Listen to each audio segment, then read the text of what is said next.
بسم الله الرحمن الرحیم یا لطیف جل جلاله دا الله پاک 31 نمبر نوم دی یو د نمبر نوم د دې معنا دا اے ډیر مهربان ذاتا اړ کرم والا ذاتا علماء کرام د دینوم ډیره فائدې ذکر کړې دي یو فائدہ پکې دارا چې کوم درنه زنه الله پاک دا نوم یا لطیف جل جلاله دا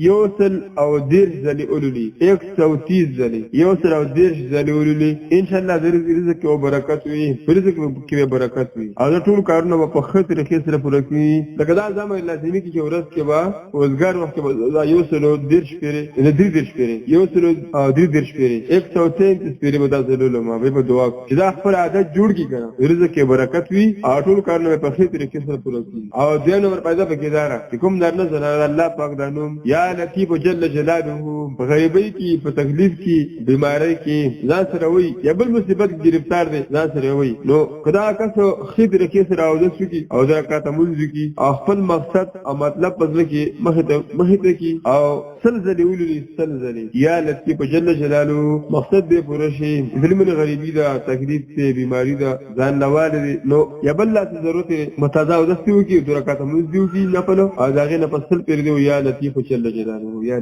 غیر سوالو دي راتلا په سوال قبلې درم نمبر پیدا پکې دا چې کوم سره دا الله په دانو یا لطیف جل جلاله یوصل دراو یا ذللی یوصل دري او یا ذلی د بر جون اسباب نشي د جون اسباب نصیب شي او حیاتونه به پوره شي په جون کې کوم دې ضروري کوم اسباب ته محتاجي ابو تعالی اول الله پوره کی او ان شاء الله مقصد دې پوره شي ولا آسان کار دی روزانه یوصل دراو یا یوصل دراو یا لطیف جل جلاله د جون اسباب به پوره شي او حیاتونه به ان شاء الله پوره شي دوی ولاله په ناس الله هر وخت وایو یا لطیف جل جلاله یا لطیف جل جلاله اورم نمبر پیدا پکې دا د نونو د رښتې د پیدا کېدو لپاره او د نصیب د پیدایدو او د بیمارونو د جوړېدو لپاره لکه یو چا نونو وي داغي مناسب رشته غواړي چې داغي مناسب رشته پیدا شي انیک رشته پیدا شي نصیب پیدا شي یا چا ځامن دي داغي لکه پر رښتې ضرورت وي اې څه ګرځي یا بیمار دي او هغه داغه جوړېدو لپاره چې دا جوړ شي نو کله چې تازه او د سکي داغه نه پس درکات نه پل کوي هغه د تحیت الوضو انسان او د سکینو هغه نه پس درکات نه پل پکاري په شرط دا چې مکروه وخت نه کوم مکروه وخت به نه کی تازه او د سکیو کی او درکات نه پل لیو کی تحیت الوضو او داغه نه پس سل پیری وي یا لطیف جل جلاله یا لطیف جل جلاله ابره دعا وغوړي نو پر نونو رشتہ یا د زامنو رشتہ ضرورت یا د نون رشتہ ضرورت یا بیمار کېدو خبري وغیرہ نو بس اخلاق دا چې تنه پوره کی ان شاء الله نو دا سانه طریقه ده چې کله سره او داس ماتي نو فورا او داس کول دا نه بعد درکات نفل کول اداګه په سل پیری یا لطیف جل جلاله السلام پنځم نمبر پیدا پکې دارا تو الله پاک یا لطیف جل جلاله هر دنیا او دنیوي کار د پاره په خالص کې د دوار شرطونو سره پاړه زرا پک سوا یو تلوي زلی وي ایسه دینی ضرورت دی دینی ضرورت دا معنی چې دی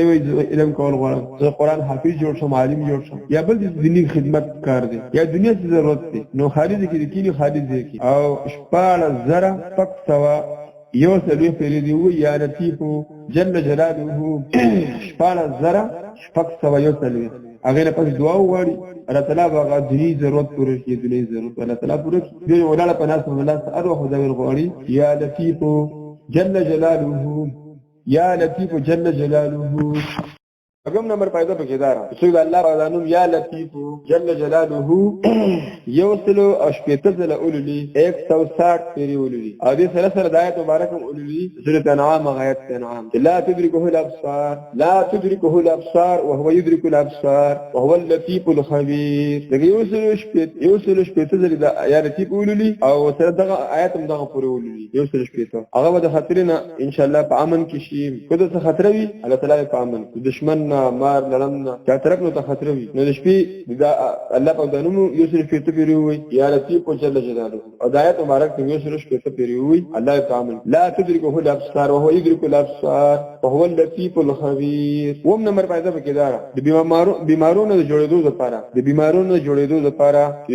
یا لطیف سره یو آیات د شفاء ولسته شفاء لري انسان بیمار دی او ځان سره یا لطیف جل جلاله یا لطیف جل جلاله او دې سره یو آیات شفاء ولولي شپږ آیاتونه قران کریم کې شفاء آیاتونه وته آیات الشفاء دا غني آیات ولولي لکه سورۃ هود کې راځي وشفاء لما في الصدور آیات چې کوم شفاء ونزل من القران ما هو شفاء ورحمة للمؤمنين ولا يزيد الظالمين الا خسارا بني اسرائيل في شفاء للناس سورۃ النحل قل هو للذين امنوا هدى وشفاء دا آیاتونه ولولي دې آیاتونه کې آیات سره ولولي نو تعالی هغه بیمار له صحت اتم نو پیدا پکې دارا چې پریشانو د مصیبتونو د خلاصې لپاره انسان باندې پریشانی د مصیبت ته او دا د الله په نوم بار بار وایي یا لطیف جل جلاله نو الله تعالی له پریشانی بیماری د رزق تنګي الله تعالی له ختمه کی نو ولا په ناس اروح وایي یا لطیف جل جلاله یا لطیف جل جلاله